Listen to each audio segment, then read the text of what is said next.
Voltamos a apresentar Construindo a Cidadania. E hoje eu tenho a honra de estar ao lado de uma mulher maravilhosa, uma mulher disposta, batalhadora, a deputada Beth Saão. Boa tarde, deputada. É um prazer grande para nós recebê-la em nosso programa. Boa tarde, Aline. Boa tarde a todos os ouvintes da Rádio Brasil Atual, toda a população de Pirangi que sintoniza o seu programa.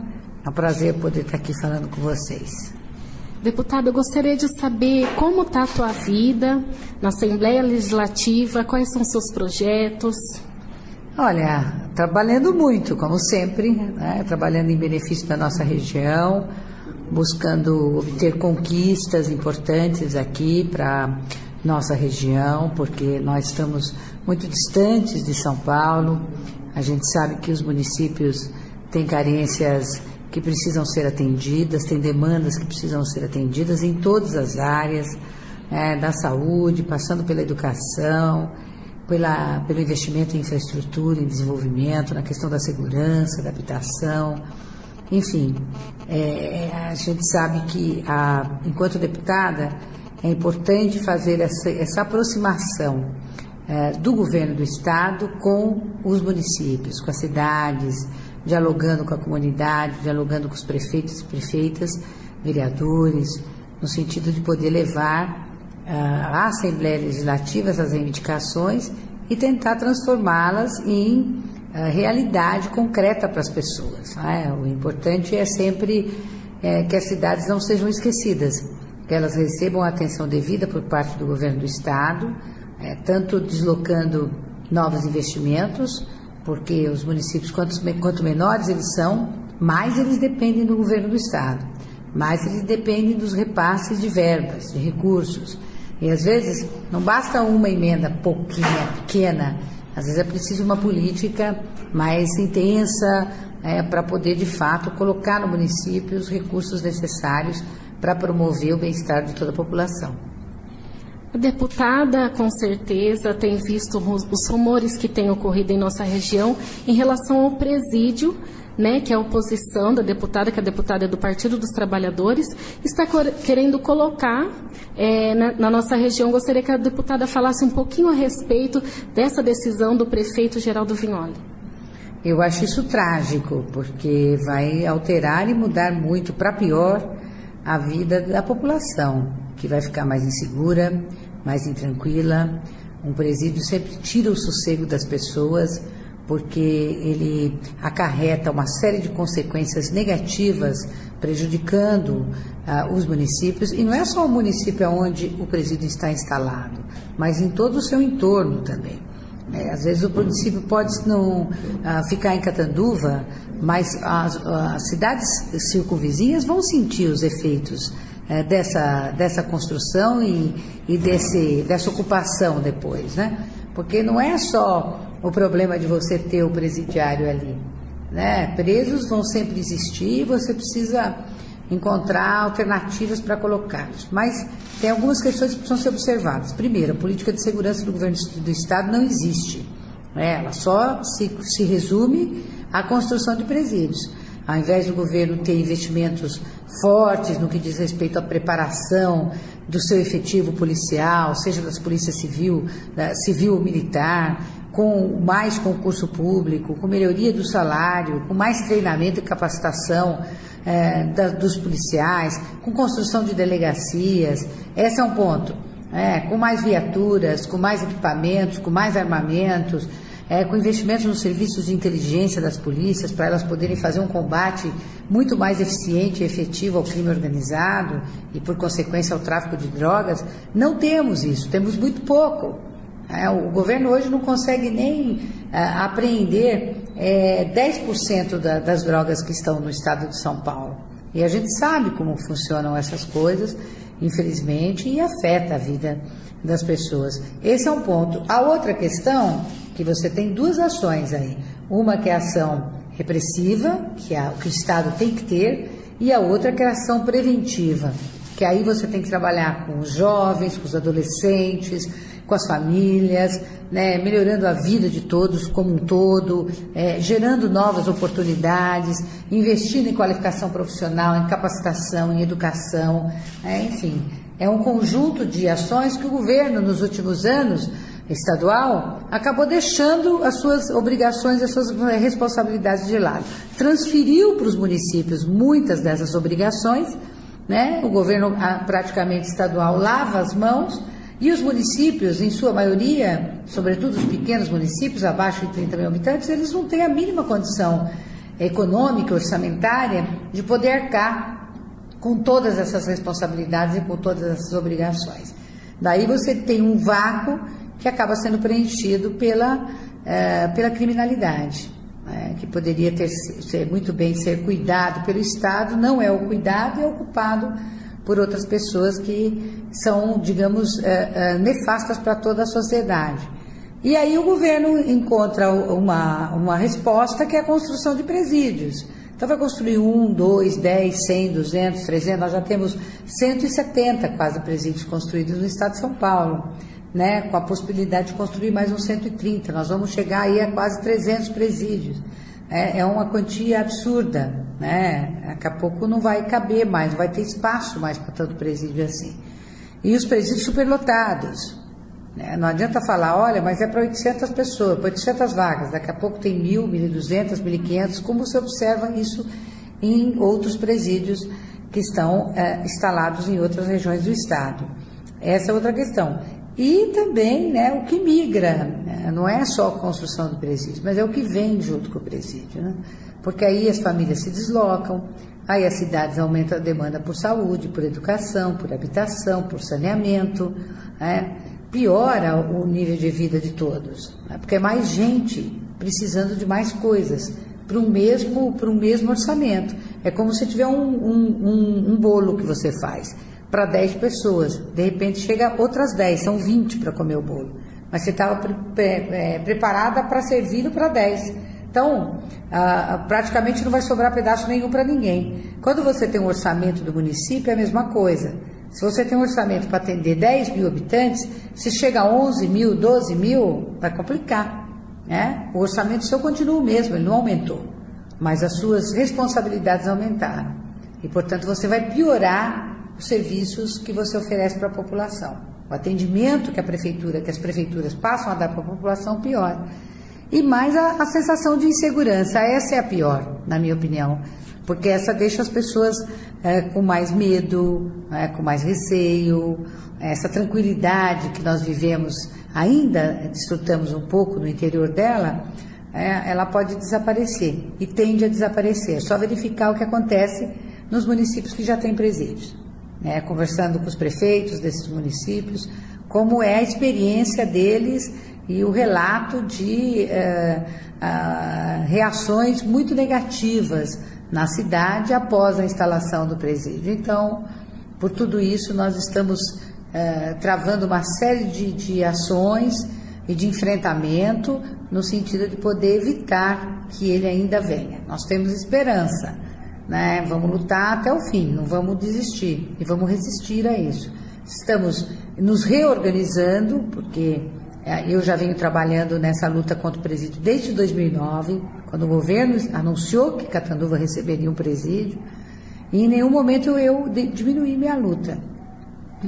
Inclusive, quando estivemos no ano passado conversando com o ex-secretário da Casa Civil, Sidney Beraldo, para dizer a ele para não instalar o presídio em Catanduva, que ele só empurrou com a barriga. Eu ainda falei para todo mundo na cidade, falei, olha, eles só vão esperar a eleição passar e dependendo do resultado aqui, eles vão dar esse presente de grego para a cidade. E foi o que de fato aconteceu, estava certa, né? Com menos de 3 meses do prefeito eleito lá em Catanduva, já foi anunciado um presídio que ele, durante todo o processo eleitoral, negou veementemente que isso iria acontecer, numa demonstração de que aquilo que ele fala não se escreve, não conseguiu se comprometer com uma das primeiras promessas de campanha que ele fez, um verdadeiro estelionato eleitoral, que é exatamente quando a pessoa não cumpre aquilo que ela que é aquilo que ela se comprometeu a fazê-lo durante a campanha, né? Então isso é muito ruim, eu acho que cai numa descrença, numa falta de credibilidade total, mas vamos à luta, vamos até o fim para ver aonde essa história vai terminar. Eu espero que possa terminar bem, né? Eu espero que a população de Catanduva, de toda a nossa região, né, inclusive Pirangi, né, que não seja prejudicada. Deputada, a deputada luta pelas mulheres, estende a bandeira para todas nós. Eu gostaria que a deputada falasse um pouquinho do que o governo federal tem feito no Ministério, através de recursos, para ajudar que as mulheres tenham melhor inclusão social, tenham melhores salários. O que tem sido feito? Olha, na verdade essa é uma luta antiga, né, de muitas décadas já, no sentido de poder fazer com que as mulheres possam experimentar a mesma relação de igualdade de homens e mulheres. E quando eu falo de igualdade, eu falo igualdade no mercado de trabalho, igualdade nas carreiras profissionais, igualdade nas relações afetivas, nas relações conjugais, dentro da casa, dentro do lar, né? Tudo isso é uma coisa que as mulheres vêm conquistando, avançando, mas ainda tem uma grande avenida para a gente seguir. Nós ainda conquistamos muitas coisas, mas temos muitas ainda a serem conquistadas. O governo federal criou, desde o início do governo Lula, criou a Secretaria Especial de Políticas para as Mulheres. E